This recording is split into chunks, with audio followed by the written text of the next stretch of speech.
Hi welcome to my YouTube channel Techgene. पिछली video में हमने इंट्रोडक्शन एंड इंस्टॉलेशन देखी थी Redux toolkit with Next JS application के साथ। सबसे पहले हमने इंट्रोडक्शन देखा था, रिडक्स क्या है, रिडक्स टूलकिट क्या है, क्या डिफरेंस है रिडक्स एंड रिडक्स टूलकिट में, कैसे आप रिडक्स टूलकिट को इंस्टॉल कर सकते हो नेक्स्ट.जेएस की एप्लीकेशन के साथ। ये सारी चीज़ें हमने पिछली वीडियो में कवर कर ली थी। अगर आप लोगों ने अभी तक पिछली वीडियो नहीं देखी है तो काइंडली पिछली वीडियो को जरूर देख लेना और इस प्लेलिस्ट को भी जरूर एक्सेस कर लेना, क्योंकि यहाँ पर आपको नेक्स्ट.जेएस विद रिडक्स टूलकिट स्टार्टिंग से लेकर एंड तक सिखाई जाएगी। ठीक है, तो इस प्लेलिस्ट को जरूर एक्सेस कर लेना और ज़्यादा से ज़्यादा शेयर कर लेना। और अगर आपने अभी तक इस प्लेलिस्ट को एक्सेस नहीं करा है तो इस प्लेलिस्ट को जरूर एक्सेस कर लो, ज़्यादा से ज़्यादा शेयर करो, क्योंकि यहाँ पर आपको नेक्स्ट.जेएस बिल्कुल स्टार्टिंग से लेकर एंड तक सिखाई गई है। ठीक है, और जितनी भी रिडक्स टूलकिट से रिलेटेड वीडियोस होंगी वो भी मैं इस प्लेलिस्ट में भी अपलोड कर दूंगा, क्योंकि ये नेक्स्ट.जेएस का एक कंप्लीट कोर्स है। ठीक है, तो नेक्स्ट.जेएस से रिलेटेड जितनी भी चीज़ होंगी वो सारी चीज़ें आपको यहाँ पे इस प्लेलिस्ट में मिलने वाली हैं। ठीक है, इस वीडियो में हम क्या करने वाले हैं, सबसे पहले हम रिडक्स आर्किटेक्चर, रिडक्स वर्कफ्लो के बारे में बात करेंगे।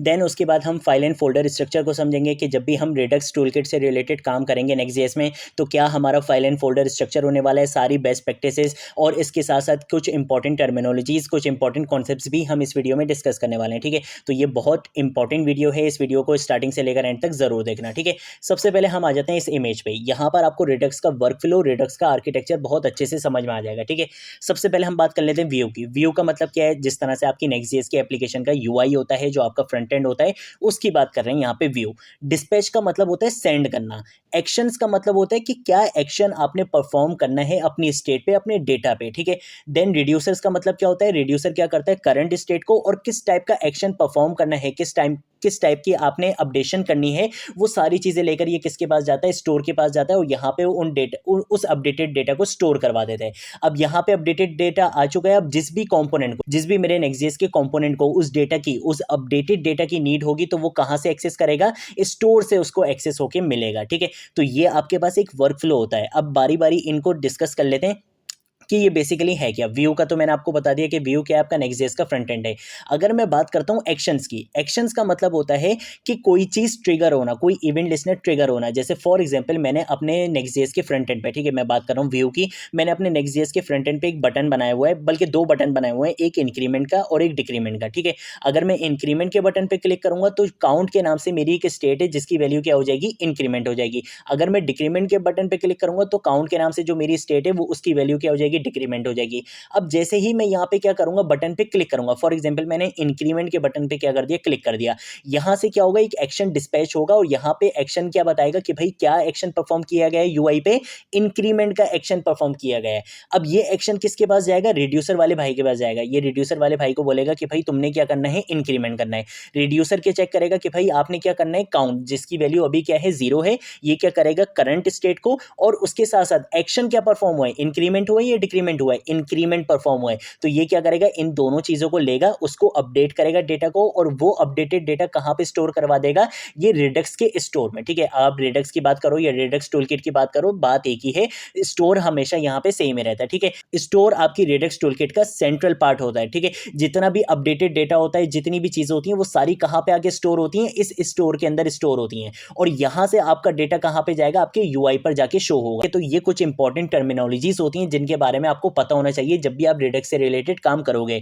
आने वाली वीडियोस में जब हम इनको सेपरेटली बनाएंगे, एक्शंस बनाएंगे, रिड्यूसर्स बनाएंगे, स्टोर बनाएंगे, ये सारी चीजें जब हम बनाएंगे तब हम और डिटेल में इन बारे में बात करेंगे। ठीक है, तो अगर अभी भी कोई चीज समझ में नहीं आई तो कोई मसला नहीं है, आने वाली वीडियोस में समझ में आ जाएगी। अब एक डिफरेंस होता है जो मैंने पिछली वीडियो में भी आपको बताया था कि रिडक्स में आप क्या करते थे, एक्शंस की अलग फाइल बनाते थे, अलग कोड लिखते थे, रिड्यूसर्स की अलग फाइल बनाते थे, अलग कोड लिखते थे। लेकिन रिडक्स टूलकिट आपके लिए बहुत सारे एडवांटेजेस लेकर आया, और उसमें से एक एडवांटेज ये है कि आपको एक्शंस और रिड्यूसर्स की फाइल अब अलग अलग बनाने की जरूरत नहीं है। आप एक फाइल बना सकते हो स्लाइस के नाम से। वैसे तो आप अपनी फाइल का नाम कुछ भी रख सकते हो, बट हम उन्हीं टर्मिनोलॉजीज का यूज करते हुए अपने फाइल नेम भी रखेंगे, ताकि आपको कोई भी इशू ना हो, आपको फाइल का नाम पढ़ते ही समझ में आ जाए कि इस फाइल के अंदर क्या काम हुआ है। ठीक है, तो एक्शन और रिड्यूसर को कंबाइन करके रिडक्स टूलकिट ने एक नाम दिया, उसका नाम है स्लाइस। तो हम यहाँ पे जो फाइल बनाएंगे अभी वो भी स्लाइस के नाम से ही बनाएंगे। तो एक काम ये करते हैं कि अब हम इसको यहाँ पे क्लोज कर देते हैं। सबसे पहले मैं क्या करूंगा, मैं यहाँ पे आके एक फोल्डर बनाऊंगा रिडक्स टूलकिट के नाम से। आप किसी भी नाम से बना सकते हो, रिडक्स के नाम से बना लो, सर्विसेज के नाम से बना लो, किसी भी नाम से आप फोल्डर बनाना चाहो आप बना सकते हो। ठीक है, और कहीं पर भी बना सकते हो। मैं यहाँ पे बनाऊंगा ऐप के फोल्डर में, क्योंकि ऐप के फोल्डर में बनाना सही रहता है। ठीक है, तो मैं यहाँ पे ऐप के फोल्डर में आकर क्या करूंगा, रिडक्स टूल किट के नाम से यहाँ पे क्या करूँगा, एक फोल्डर बना लूँगा। ठीक है, तो यहाँ पे मैंने फोल्डर बना लिया। अब इसके अंदर मुझे चाहिए 3 फाइल्स।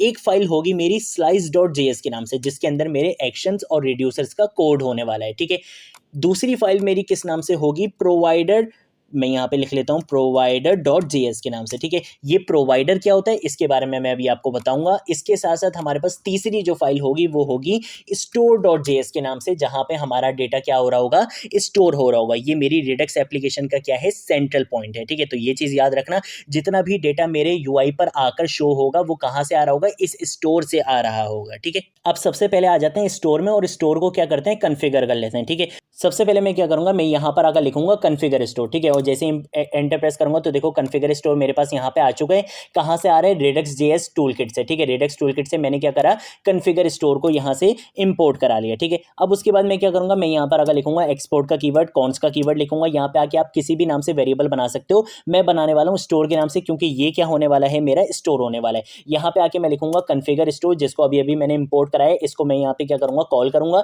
और यहाँ पे आने के बाद कर्ली ब्रेसेस के अंदर यहाँ पे मैं बताऊंगा अपने रिड्यूसर्स का नाम। ठीक है, अभी तो मैंने कोई रिड्यूसर या कोई एक्शन नहीं बनाए, आने वाली वीडियोस में जब मैं बनाऊंगा तो मैं आपको यहाँ पे इंप्लीमेंट करके दिखाऊंगा। ठीक है, आप कुछ इस तरह से करवा सकते हो। फॉर एग्जांपल मैं अपने रिड्यूसर का नाम रख देता हूँ माई रिड्यूसर। ठीक है, तो मैंने यहाँ पे माई रिड्यूसर रख दिया, कॉलन लगाऊंगा, और यहाँ पे आके मैं कर्ली ब्रेसेस लिख देता हूँ। अभी इसके अंदर कोई काम नहीं कर रहा, क्योंकि अभी मैंने कोई एक्शन या कोई रिड्यूसर नहीं बनाया है। ठीक है, तो मैंने इसको यहाँ पे एज इट इज छोड़ दिया। ये मैंने अपना स्टोर यहाँ पे क्या कर लिया है, कन्फिगर कर लिया है। ठीक है, अब मुझे क्या करना है, मुझे आना है प्रोवाइडर की फाइल में। तो मैं आऊँगा प्रोवाइडर की फाइल में, सबसे पहले तो उसको क्या बनाऊंगा, क्लाइंट कॉम्पोनेंट बनाऊंगा। क्लाइंट कॉम्पोनेंट बनाने के बाद पहला सवाल तो आपके जहन में ये आएगा, यार ये प्रोवाइडर है क्या। देखो नाम से पता चल रहा है कि ये क्या करेगा, कोई चीज़ प्रोवाइड करेगा। अब ये प्रोवाइडर क्या करता है, ये बेसिकली रिडक्स टूलकिट को और आपकी नेक्स्ट.जेएस की एप्लीकेशन को कनेक्ट करता है। ठीक है, इंटीग्रेट करवाता है। किस सेंस में इंटीग्रेट करवाता है, कि जो डेटा आपके यहाँ स्टोर में आ जाता है, जैसे हमने डायग्राम में भी बात करी थी कि आपके स्टोर से डेटा कहाँ पे आ रहा होता है, आपके यूआई पर शो हो रहा होता है। ठीक है, तो आपकी रिडक्स स्टोर से किस तरह से वो प्रोवाइड किया जाएगा आपके नेक्स्ट.जेएस की कंपोनेंट के अंदर, वो काम कौन करेगा, प्रोवाइडर के थ्रू हो रहा होगा। ये प्रोवाइडर क्या करता है, आपके नेक्स्ट.जेएस की एप्लीकेशन के अंदर जितने भी कंपोनेंट्स होते हैं उनको क्या कर लेता है, रैप कर लेता है रिडक्स टूलकिट के अंदर, कि अब रिडक्स के अंदर जितना भी डेटा होगा, जैसे रिडक्स के स्टोर में जितना भी डेटा होगा वो आप नेक्स्ट.जेएस के किसी भी कंपोनेंट के अंदर उसको एक्सेस कर सकते हो। तो प्रोवाइडर का काम होता है स्टोर के अंदर का जो डेटा है वो नेक्स्ट.जेएस की एप्लीकेशन के अंदर जो कंपोनेंट्स हैं उनको डेटा प्रोवाइड करना। ठीक है, यहाँ पर अगर सबसे पहले मैं क्या करूँगा, मैं यहाँ पर आकर सबसे पहले लिखता हूँ प्रोवाइडर। ठीक है, तो जैसे ही प्रोवाइडर लिखूंगा और एंटर प्रेस करूंगा तो देखो रिएक्ट रेडक्स से यहाँ पे देखो प्रोवाइडर क्या हो चुका है, इंपोर्ट हो चुका है। इसका मतलब क्या है कि ये रेडक्स और रिएक्ट को यानी कि नेक्स्ट.जेएस को क्या कर रहा है, आपस में कनेक्ट कर रहा है। रेडक्स के स्टोर के अंदर जो भी डेटा होगा वो आप किस में हम प्रोवाइड कर सकते हैं, नेक्स्ट.जेएस की एप्लीकेशन के अंदर जो कंपोनेंट्स होंगे उनको हम प्रोवाइड कर सकते हैं इस प्रोवाइडर का यूज करते हुए। ठीक है, यहाँ पर आने के बाद मैं क्या करूँगा, एक्सपोर्ट का कीवर्ड लिखूंगा, कॉन्स का कीवर्ड लिखूंगा, और एक फंक्शन बना लूंगा प्रोवाइडर्स के नाम से। ठीक है, आप यहाँ पे नाम चेंज कर लेना, यहाँ पे प्रोवाइडर ऑलरेडी है तो आप यहाँ पे प्रोवाइडर्स कर लो या कुछ और कर लो। ठीक है, तो मैंने यहाँ पे प्रोवाइडर्स कर लिया। ठीक है, इक्वल टू यहाँ पे आने के बाद आपके पास क्या होगा, एक पैरामीटर होगा। उस पैरामीटर के अंदर क्या आएगा वो मैं आपको अभी बताता हूँ। सबसे पहले मैंने यहाँ पे एक प्रोवाइडर्स के नाम से एक एरो फंक्शन यहाँ पे बना लिया है। यहाँ पे आके मैं क्या करूँगा, रिटर्न करवाऊंगा। क्या चीज़ रिटर्न करवाऊंगा, अभी अभी ये जो मैंने प्रोवाइडर को क्या किया था, इंपोर्ट किया था, इसको मैं यहाँ से रिटर्न करवाऊंगा। ठीक है, इसके अंदर आपने यहाँ पे एक प्रॉपर्टी यूज करनी होती है, वो होता है स्टोर, कि भाई मेरे प्रोवाइडर को क्या करो, स्टोर हमने कहाँ पे बनाया था, store.js की फाइल में। ठीक है, ये स्टोर जो बना हुआ है इस कॉन्फ़िगरेशन वाले स्टोर को मैं यहाँ पे क्या करने वाला हूँ, रैप करने वाला हूँ इसके साथ। ठीक है, तो मैं यहाँ पर अगर लिखूंगा स्टोर, जैसे ही एंटर प्रेस करूंगा तो देखो स्टोर भी यहाँ पे इंपोर्ट हो चुका है। ठीक है, अब ये जो स्टोर के अंदर जो डेटा था वो हमने प्रोवाइड करवाने, किसके अंदर प्रोवाइड करवाने, नेक्स्ट.जेएस की एप्लीकेशन के अंदर जितने भी कंपोनेंट्स बनवाएंगे सबको हमने क्या करना है, प्रोवाइड करवाना है। तो उसके लिए हम क्या कर सकते हैं, सिंपल, मैं यहाँ पर आऊँगा और यहाँ पर आने के बाद मैं एक पैरामीटर लूँगा चिल्ड्रन के नाम से। ठीक है, कि इसके अंदर जितने भी चिल्ड्रन आ रहे होंगे आपने सबको क्या करना है, प्रोवाइड कर देना है रिडक्स टूलकिट के स्टोर का डेटा। ठीक है, तो मैं यहाँ पर आकर सिंपल लिख दूंगा चिल्ड्रन। ठीक है, अब इसके अंदर नेक्स्ट.जेएस की एप्लीकेशन के कंपोनेंट्स आएंगे कैसे, उसके लिए आपने जाना है layout.js की फाइल में, और यहाँ पर अगर आप देख सकते हो आपको यहाँ पे चिल्ड्रन दिखता है। ठीक है, आपको पता है कि ये चिल्ड्रन क्या होता है, बेसिकली इसका मतलब ये होता है कि नेक्स्ट.जेएस की एप्लीकेशन के अंदर यहाँ पे आप जितने भी कंपोनेंट्स बनाओगे वो इसके यहाँ पे क्या है, चिल्ड्रन है। यहाँ पर आप कोई भी काम करते हो, मैंने आपको नेक्स्ट.जेएस की प्लेलिस्ट में करके भी दिखाई ये चीज़ें, कि कोई कोड अगर आप यहाँ पे लिख देते हो तो वो आपकी पूरी नेक्स्ट.जेएस की एप्लीकेशन पे अप्लाई हो जाता है। क्यों, क्योंकि आपके जितने भी चिल्ड्रन होते हैं वो सारे यहाँ पर आकर रेंडर होते हैं। ठीक है, तो मैं एक काम ये करता हूँ कि मैं यहाँ पर आऊँगा, आऊँगा, यहाँ पर आने के बाद मैंने यहाँ पे किस नाम से अपना प्रोवाइडर्स का फंक्शन बनाया था, प्रोवाइडर्स के नाम से, ठीक है। तो मैं यहाँ पर आऊँगा, यहाँ पर आने के बाद मैं लिखूंगा प्रोवाइडर्स, ठीक है। तो प्रोवाइडर्स हम यहाँ पे लिखेंगे, जैसे ही एंटर प्रेस करूंगा तो यहाँ पर आप देख सकते हो मेरा प्रोवाइडर्स यहाँ से इंपोर्ट हो चुका है, ठीक है। और इस प्रोवाइडर्स के अंदर, ठीक है, मैं इसको यहाँ पे क्लोज करूंगा और इस प्रोवाइडर्स के अंदर अब मैं क्या करूंगा, चिल्ड्रन को पास करवा दूंगा। तो अब नेक्स्ट.js की एप्लीकेशन के अंदर जितने भी कंपोनेंट्स होंगे वो सारे रैप हो चुके हैं, किसके अंदर, रिडक्स टूलकिट के प्रोवाइडर के अंदर, ठीक है। इसको कंट्रोल ऐसे सेव कर लेते हैं, यहाँ पे आके इसको भी कंट्रोल ऐसे क्या कर लूंगा, सेव कर लूंगा। तो अब मेरे पास यहाँ पे कोई एरर नहीं आना चाहिए। हम एक बार यहाँ पे आ जाते हैं और चेक कर लेते हैं कि ये मुझे एरर दे रहा है, reducer is a requirement must be a function, और ये ठीक है। अच्छा भाई, इसको यहाँ पे देख लेते हैं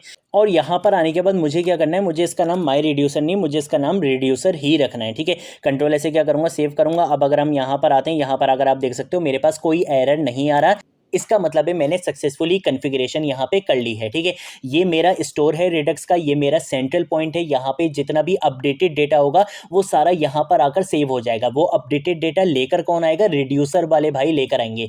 रिड्यूसर को कैसे पता चलेगा कि किस स्टेट में क्या चीज़ अपडेट करनी है, वो उसको कौन बताएगा, एक्शन बताएगा, ठीक है। ये सारा जो काम हो रहा है ना, ये यूनी डायरेक्शनल हो रहा है, ये चीज़ें यूनी डायरेक्शनल हो रही है, मतलब एक्शन रिड्यूसर के पास आएगा, रिड्यूसर कभी भी एक्शन के पास नहीं जाएगा। सेम ऐसे ही रिड्यूसर स्टोर के पास आएगा अपडेटेड डेटा लेके, स्टोर रिड्यूसर के पास नहीं जाएगा। तो ये चीजें आपको माइंड में रखनी है। ये अक्सर इंटरव्यू क्वेश्चंस में पूछ ली जाती हैं कि आपका जो रिडक्स का जो वर्क फ्लो होता है, क्या वो यूनी डायरेक्शनल होता है या बाई डायरेक्शनल होता है। बाई डायरेक्शनल का मतलब ये कि एक्शन से रिड्यूसर और रिड्यूसर से एक्शन दोनों पॉसिबल हो, लेकिन यहाँ पर ऐसा नहीं है। यहाँ पे रिडक्स में क्या होता है, यूनी डायरेक्शनल वर्क फ्लो होता है आपके पास, ठीक है। कि अगर एक्शन से रिड्यूसर पे जा रहा है तो रिड्यूसर से एक्शन पे वो नहीं आएगा, ठीक है। तो ये थी हमारी आज की वीडियो। हमने फाइल एंड फोल्डर स्ट्रक्चर देख लिया, हमने एक डायग्राम के थ्रू रिडक्स टूलकिट का वर्कफ्लो भी समझ लिया, ठीक है। आने वाली वीडियोस में हम इन सारे कॉन्सेप्ट्स पर डिटेल में बात करने वाले हैं, इनका वर्कफ्लो और समझेंगे, ठीक है। इनको प्रैक्टिकल एग्जांपल्स के साथ इंप्लीमेंट भी करेंगे, ठीक है। तो आने वाली वीडियोस बहुत अमेजिंग होने वाली है। अगर आप लोगों ने अभी तक इस प्लेलिस्ट को एक्सेस नहीं करा है तो भाई जल्दी से इस प्लेलिस्ट को एक्सेस कर लेना, ज़्यादा से ज़्यादा शेयर करना। आज की वीडियो के लिए इतना ही, अब हम मिलेंगे नेक्स्ट वीडियो में नेक्स्ट टॉपिक के साथ। तब तक के लिए बाय बाय।